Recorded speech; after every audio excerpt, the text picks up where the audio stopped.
各位线上的同修，大家晚安，大家好，欢迎大家来参加读书会。今晚我们读书会的主题是逆来顺受，顺来看破。这句话呢，是一种生活的哲学啊，强调要能够接受命运的安排，也能看透事情的本质啊。那这句话也是佛法上的术语啊，是形容面对生活跟环境的一种态度。那逆来顺受的意思是全然接受事情发生的自然过程，不会执着于个人的意愿，也不会去预期结果啊。意思就是说，不管结果怎么样呢，处之泰然啊，随顺因缘。那逆来顺受这句话也是在教导我们呢，要以平和啊跟接纳的心态呢来处理事情的变化，尤其是对逆境不是抗拒或执着于逆境，而是欢喜接受、感恩接受啊。唯有欢喜跟感恩再加上一个无所求啊，这样逆境就自动成为真上缘了。以庶民的语言来讲，叫做困难变成大力丸，吃苦当进补了，危机变成转机。台湾的话叫做怕等秋骨等都用这是一种转念的功夫啊。好，现在我们来讲顺来看破。那顺来看破的意思是说，处在顺顺利利跟一切如我们心中所预期的顺境的时候呢，这个时候要明白一切事物的本质是充满了无常性尤其是人生更是充满了无常跟难以预料所以顺来看破这句话是提醒我们，不要过度执着于顺境的时刻，处顺境时更不要得意洋洋而得意忘形一般人碰到喜事会满面春风，喜形于色但如果能收敛藏形这个更可贵这也是一种涵养跟功夫啦。所以不只碰到逆境要学习看人连处顺境更要看人也就是把喜怒哀乐看破、看淡、看透，不轻易的显露在脸上不动声色，稳如泰山一切以平常心对待，这样就是高 EQ 的人也就是做到了逆来顺受、顺来看破的功夫心经里面有一段很不错的解释他这样说道：一切你认为必须的，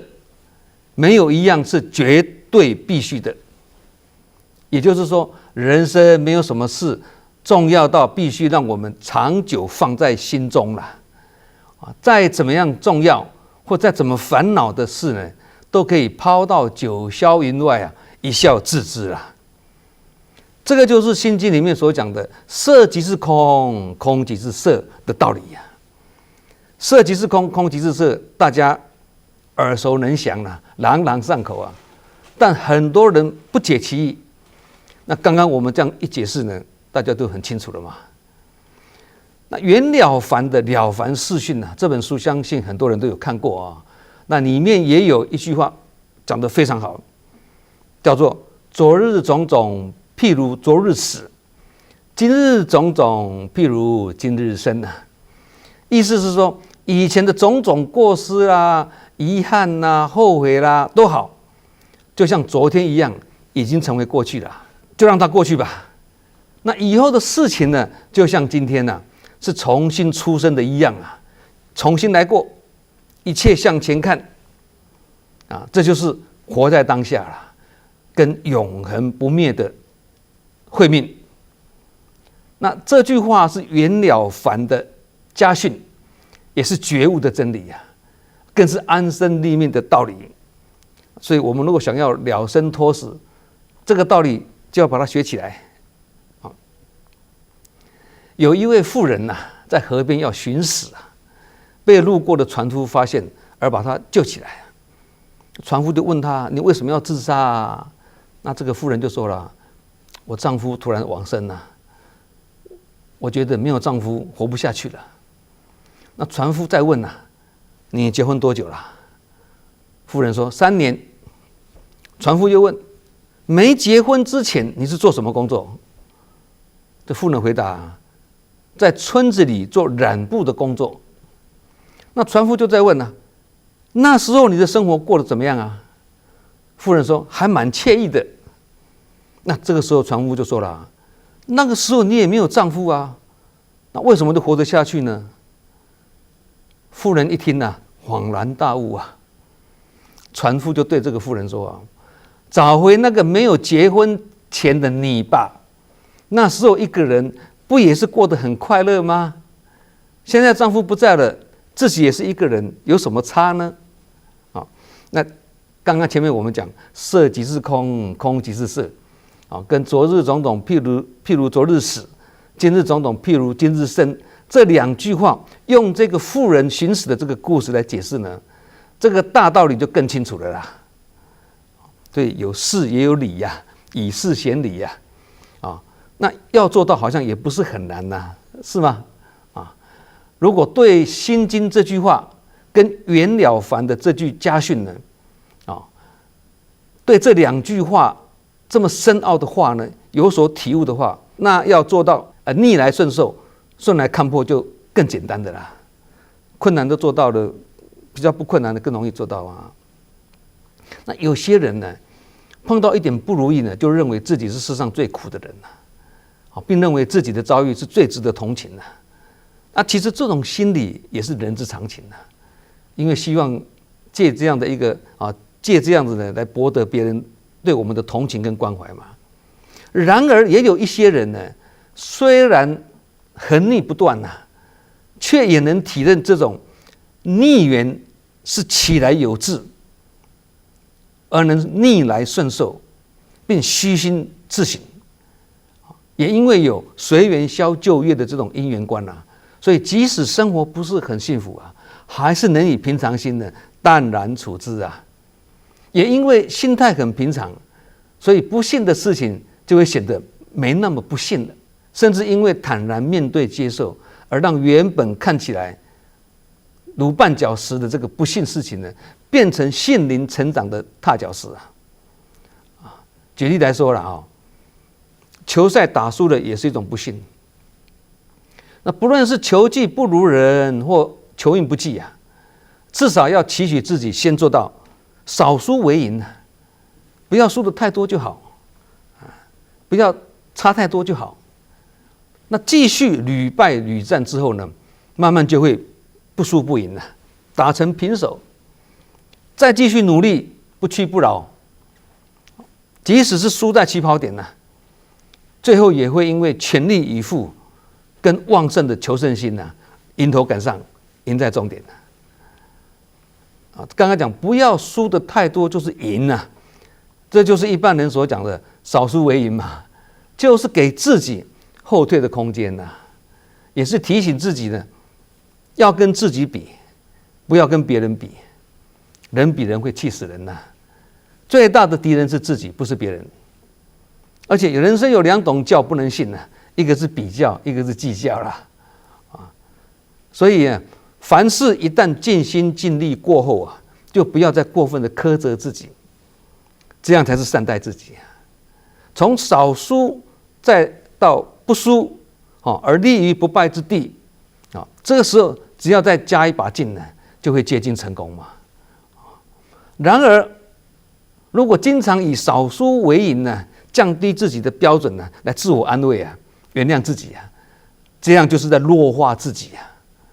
那是失败的人找借口这样就不好。同理失恋了，表面上看起来是一件不幸的事情但是心念一转原来老天爷是要安排一个更好的给我，本来认为最好的这个对象还不是最好的，还有更好的没有最好，只有更好这样一想呢，就不会这么怨怼了嘛，不会这么沮丧了嘛也才能体会呢，原来一切都是好因缘失恋而不痛苦，陷在情网中而不为情所困，反而更能够体认出人心无常跟缘起缘灭的道理。这样就是心智的内化跟提升了嘛。这个就是经一事长一智啦。孩子不乖，婆媳不和，夫妻不睦，交友不慎，遇人不淑，怀才不遇等等啊。严格说来，也都是生活中的不顺啊，也是生命中的不幸啊。那一件事情会让我们感觉庆幸或不幸呢，不是从粗浅的外表去看的，而是在于我们对这些事情的看法跟想法。如果懂得转化心念呢，则虽看起来很不幸，还是会感到庆幸，因为我们懂得从中学习，以心转境，以念转运呢。那不懂得转化心念呢，则不幸的事情呢，就会因我们的心念执着而互相捆绑，最终导致恶化而越来越不幸。那幸或不幸，顺或不顺，乐或不乐，苦或不苦等等，其实就跟天堂与地狱，或菩提与烦恼相互对照是一样的。只要慎选一边呢，另一边就自动消失嘛。这就是不二法门的道理啊。人生八大苦，没有一个我们逃得掉、躲得掉，因为人生本来就是业报身嘛。那投胎做人就是来受报的啊。即使觉行圆满的诸佛菩萨，都有前世的余报未尽啊，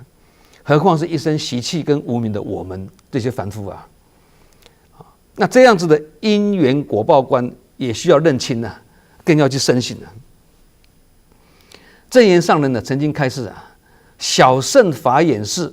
只独修独觉，不敢接触人群，所以眼光短小啊。大乘法眼是无生法忍啊，要行六度万行的忍。修行就是要能够看透、看破、看通众生的无明跟烦恼啊，也要能够看得开、忍得了被人家糟蹋跟凌迟啊。那这句开示是告诉我们，修行要能够忍得住被人家糟蹋跟凌迟啊。台湾话叫做糟蹋跟凌低的。那做到这样才能够成就了不起的修行功夫啊！忍扮演重要的关键角色。那人群中被人家糟蹋或凌迟，或被人家冤枉或误解，这是我们每一个人免不了会遭遇到的事情或者忍不下去而生气动怒呢，只会让这个恶缘的加深，对事情是没有帮助的，于事无补。因此呢，修炼忍功很重要。忍它不是消极的逃避而是积极的体认，这个观念很重要。那佛经为什么要我们忍呢？因为我们所处的这个娑婆世界啊，就是一个堪忍的世界嘛。这个有学佛的人，大概都基本都会了解了这是因为人生不如意的事情十之八九嘛，不但要忍这个不如意的八九，还要去常想那个美好的一二，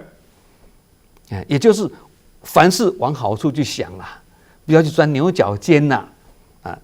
这就是转念啊。一边要堪忍，一边要转念，双管齐下这样化解烦恼呢才会奏效啊。那即使有人认为人生很快乐很享乐那也要忍苦境中要忍顺境中也是要忍苦境中要修逆来顺受那乐境中要修顺来看破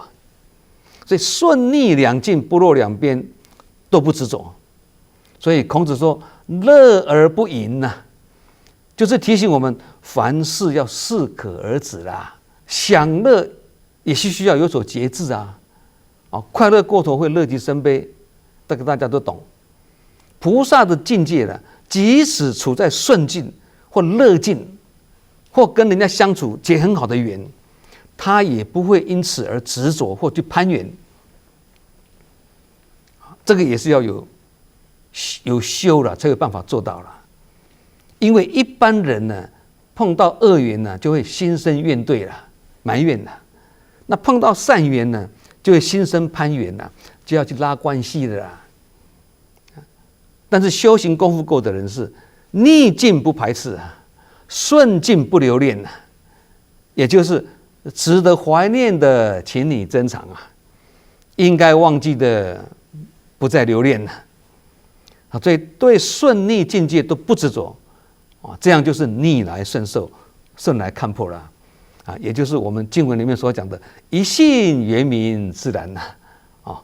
这样一解释大家都清楚了。那有人觉得人生一点都不苦啊，也有这样的人嘛啊，但是那个也不是没有苦啊，因为五欲之乐表面上看起来是一种快乐，但是它也是一种欲乐之苦啊。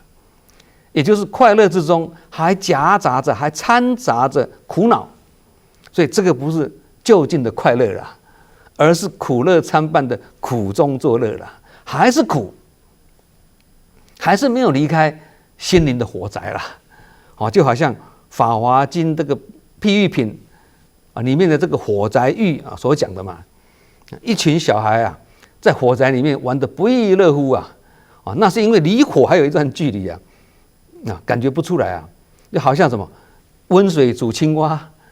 刚开始也是感受不出来等到水面慢慢热啦，大火临头啦，要逃来不及了。也就是说，还处在顺境之中对诸法无常完全没有体认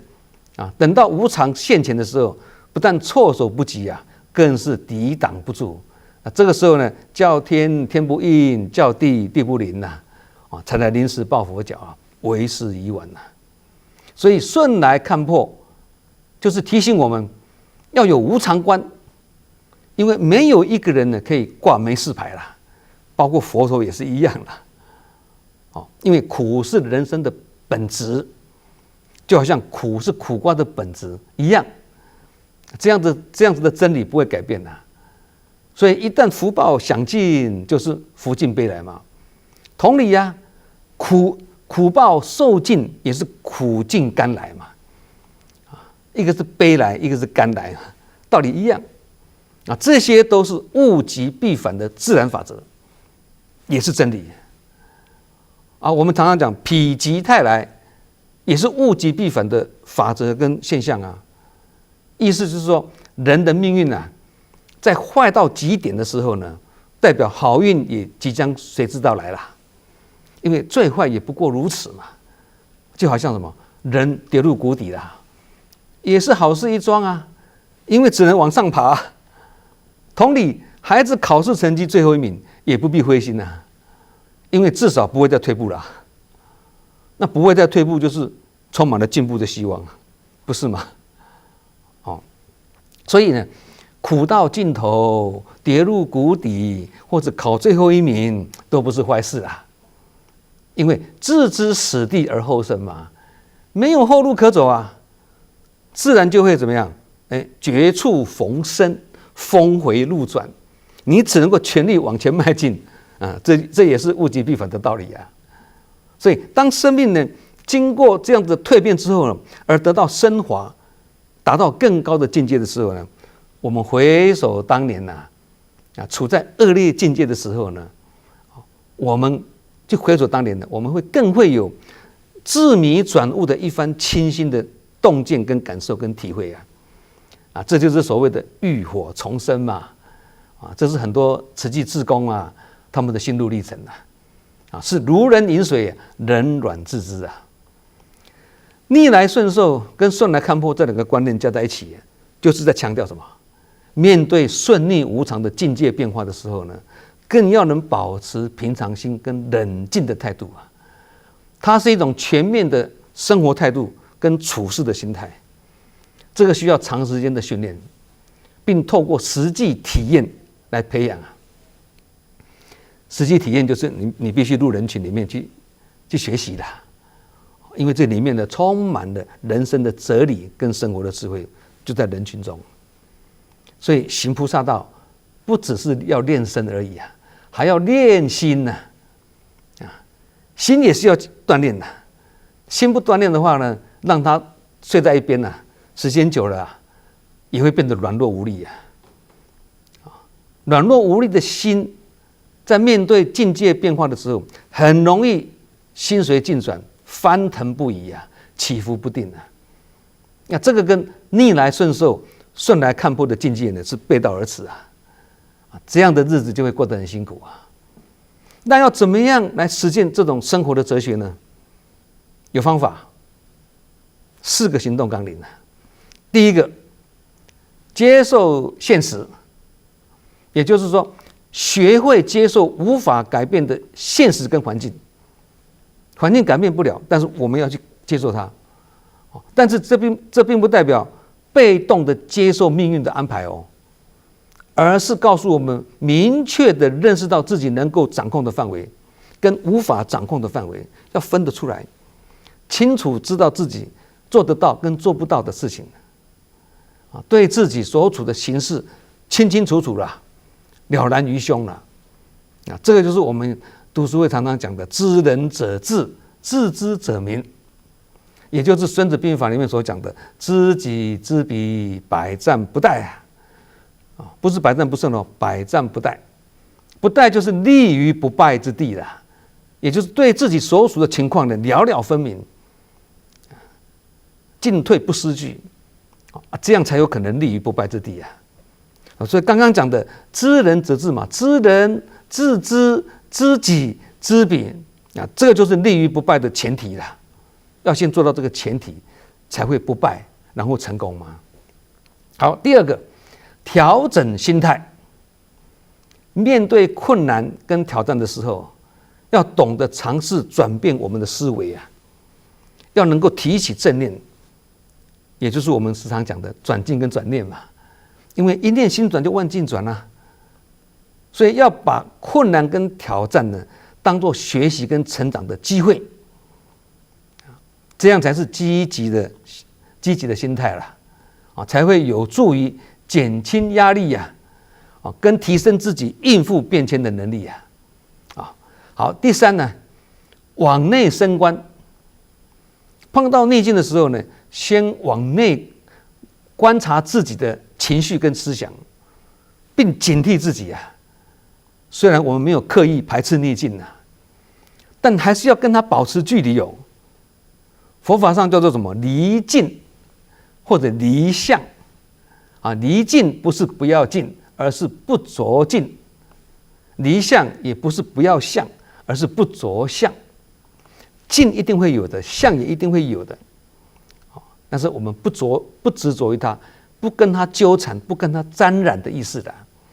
这样我们才不会让情绪来主导我们的行为，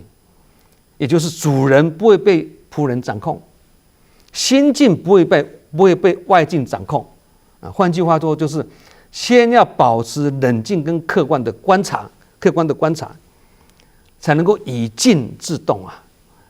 以更好的方式来应对各种变化的情境呢，这个当然也是非有修炼的过程不可得啦，好，第四个，直球对决啊，意思就是说不逃避，并且勇敢的去面对它，坚强起来对付它，因为我们强，我们坚强，困难就不会那么困难了；我们软弱，困难就会欺负弱小了。所以不必去压制困难或打击敌人，壮大自己就好了。那这个壮大自己不是指说放大自己或不可一世啊，或者目中无人呢、不是这个，而是指什么？壮大我们自己的心智啊。总而言之啦，透过刚刚讲的这个接受现实啦，调整心态，往内升观啊，跟直球对决了，把这样子的功夫用在我们的日常生活中。用得出来，就会感觉，哎呀，生生世世都在菩提中啊。那用不出来就麻烦了，或根本不想学习呀，那只好生生世世都在烦恼中啊。人生虽然苦不完啊，但并不代表没有出期哦。不二法门讲的就是非苦非乐，不苦不乐，苦就是乐，乐就是苦。这个跟非福非祸，福祸相连的道理是一样的，这个以前我们也有分享过嘛，虽然是两面，但是一体啦。选择一面，另外一面就自动消失。黑暗来了，阳光自动消失，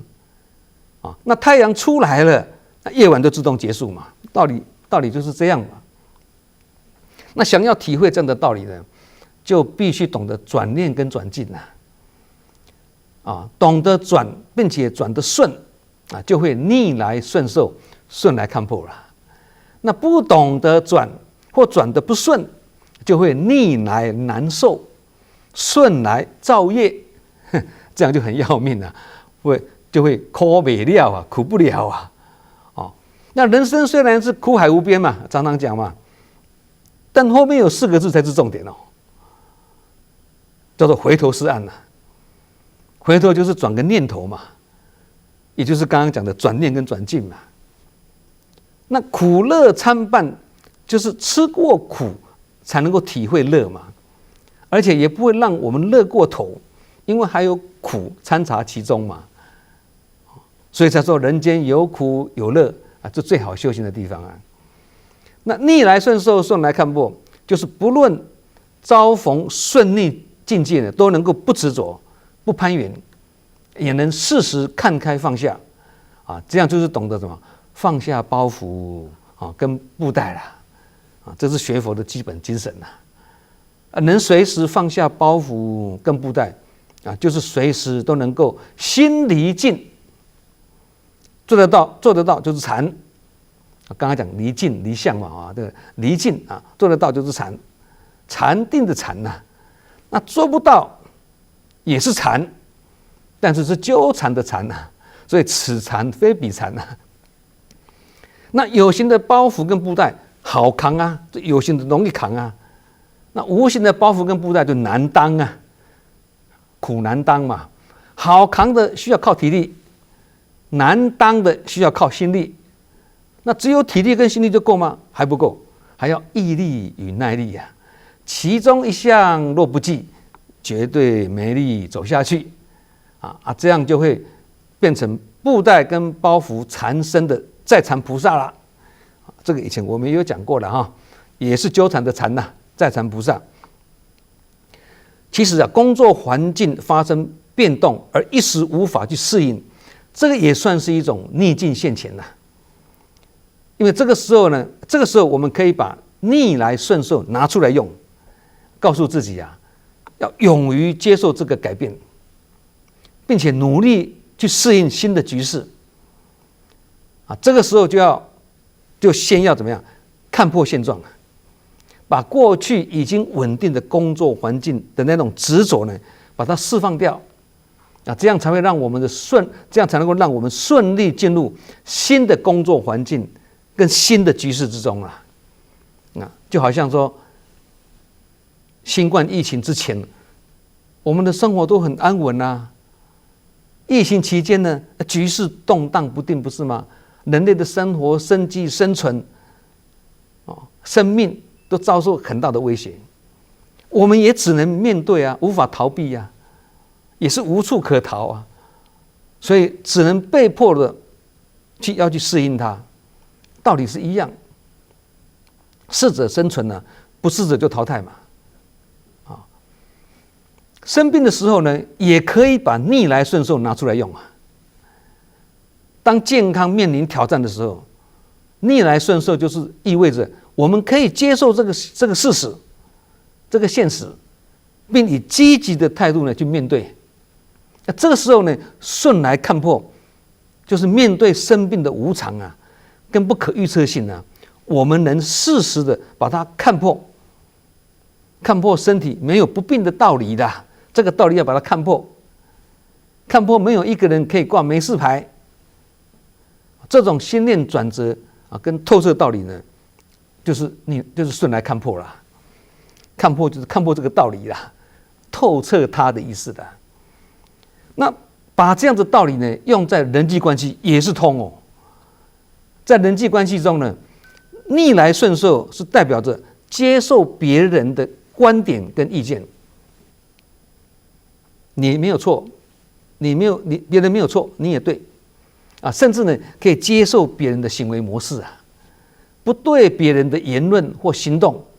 产生过度的反应因为跟你不一样就不要有过度的反应你也不会轻易开口去批评别人，甚至也不会执着于要别人改变，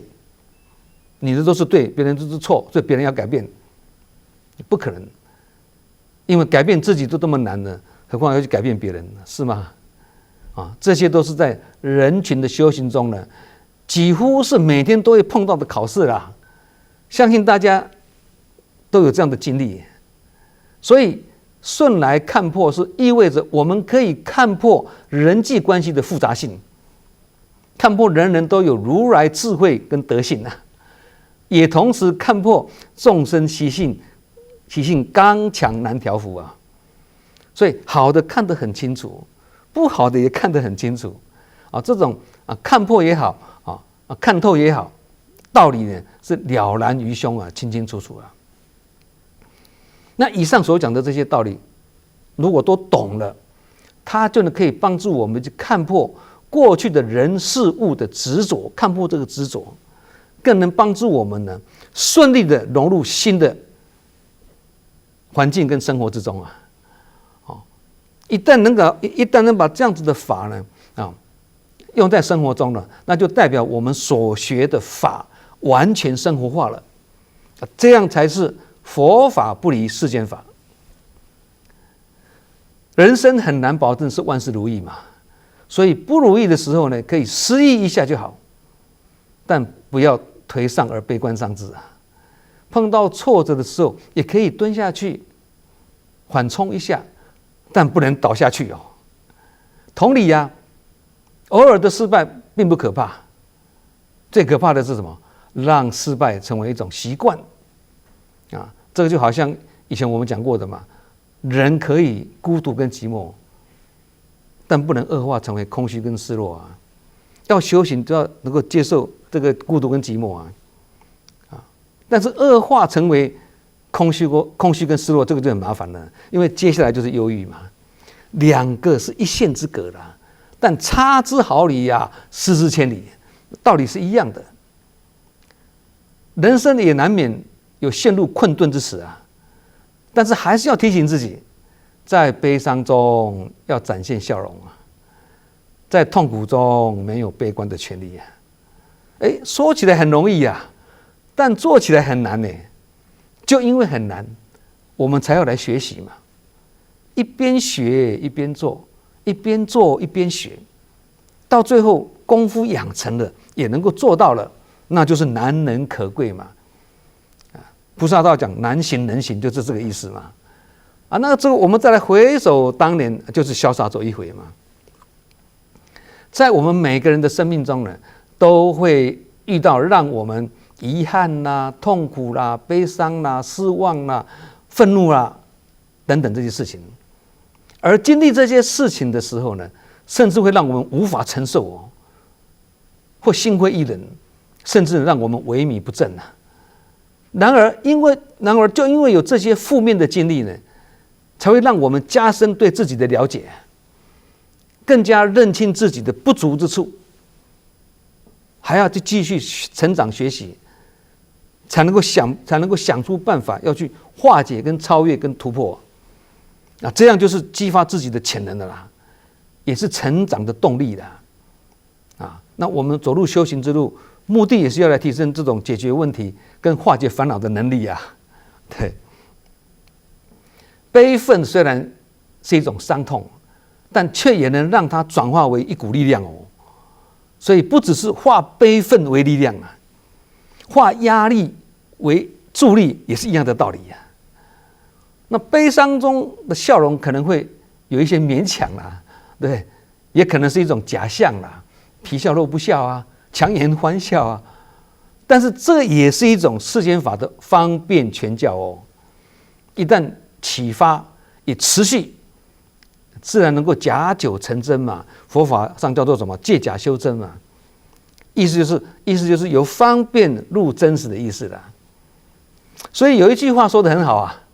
伤痛是代表着软弱正在离开我们的身体啊，它告诉我们一个道理啊，当我们处在伤痛的时候，去当下提起一个念头，告诉自己软弱正在离开我们的身体啊，取而代之的是什么？坚强跟勇敢嘛。所以一面让软弱随起随灭，一面让坚强呢伺机而生啊。那随时能够提起这样的正念，这个笑容也是价值连城啊。因为呢很难得也很珍贵嘛，所以最美啊。其实这样子的道理也应该也不难体会啦，因为我们每个人都曾经生过病啊，也看过我们的家人或者别人生病啊。那生病期间要展现笑容是多么的不容易啊！其实不要说生病了，平常没病的时候就已经是一脸严肃，不苟言笑。生病的时候更不可能笑得出来嘛，是吗？同样的道理啊，灾民的家园被台风或海啸摧毁了，尤其是好几个家人往生了啊，要让他们露出笑容，这个也是不近乎人情啊，也是不可能的事情嘛。那么悲痛都来不及了，怎么可能笑得出来呢？然而一旦志工投入关怀跟抚慰啊，鼓励他们不要枯坐在路边，不要呆坐在家园，鼓励他们走出来，走入人群，这样才有机会得到人群的祝福啊。越是自我封闭，越是容易得到灾后症候群啊。所以很多死伤惨重的这个大灾难呢，灾难过后都会有自杀潮的产生嘛。原因在此啊，我们以前在斯里兰卡、菲律宾的海燕风灾都有见证这样的事情啊。但是如果透过志工的关怀跟陪伴呢，将灾民们呢带入人群中，以团康带动去激励士气，或者用以工代赈的方式呢，去转移他们生活的重心，好过你没事在家里呢一直想那些悲伤的事情，越想就越痛苦，不是吗？所以这个就是把他受重创的心灵呢，转化为活下去的勇气啊。这样被帮助的人会患难见真情，而不孤单呢。而帮助人的人会体会呢，能帮助人的感觉真好啊！这就是志工在灾区里面最大的功能嘛。要有这样的过程，最后灾民也会露出灿烂跟希望的笑容啊。因为非常难得，所以非常珍贵，所以因此灾民的笑容也是最美的笑容嘛。这个就是化悲愤为力量啊。就是刚刚讲的嘛，伤痛是软弱正在离开我们的身体嘛，一样道理啊。以佛法来讲，这个就是什么？开权显实啊。开权就是开放变法、用放变法，显实就是什么？凸显出来，达到了真实有用的效果了。简单讲就是透过善巧方便，最后达到真实妙用了。这个就是把所学佛法不只用在生活中，用在工作中，还可以用在灾区哦。所以无处不到场就是这个意思嘛。以救灾的种种事项呢，来印证诸佛妙理啊。所以灾区也是道场啊。要让慧命成长，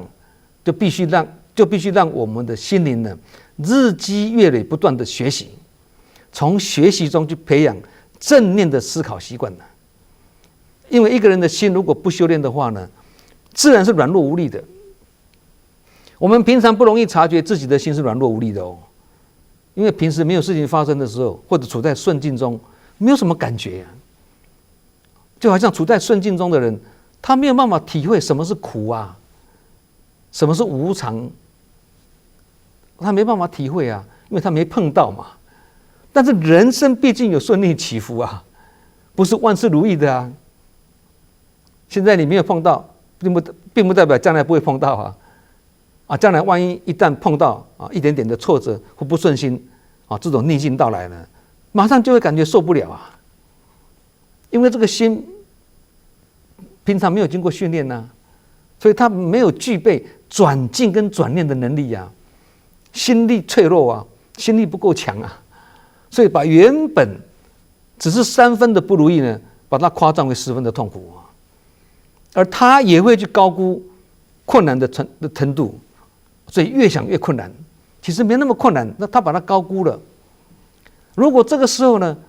想到要如何把这些烦恼忧悲苦恼把它消除的话呢，或者如何把身上这沉重的包袱放下来了，有这样的念头啦，那就是他想要修炼的开始了，他想要学习，他想要修行的动机来了啦。好，那要学习的话，这种修炼之道无他，就是内修法脉，外行宗门呐，不是声闻缘觉的不是声闻罗汉的这种自得其力治疗生死而是菩萨道的自利利他、自他双利如果已经碰到无常逆境，或正在尝受苦果但是却还不知道要自我醒觉，去改往修来调试心念，反而自怨自艾、怨天尤人这样只好在烦恼跟痛苦中呢继续轮回而处在心灵的火灾之中，无法出离其实现在很多人就是深陷在这样子的困境之中，无法脱困而出而脱困之道也是要有法，有法才会有法度，没有法就无法度，都无法度啦如果想要逆流而上，激起美丽的浪花，或者要将辛苦不满转化为幸福美满就要懂得如何在顺境中顺势而为也要懂得在逆境中呢逆势操作做得到就是顺逆不二，顺就是逆，逆就是顺，非顺非逆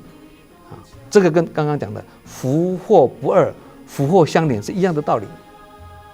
那这样子的意境呢，就是我们今晚所讲的逆来顺受、顺来看破的道理啦也就是得之我幸，失之我命一切处之泰然一切都是没来没去没代志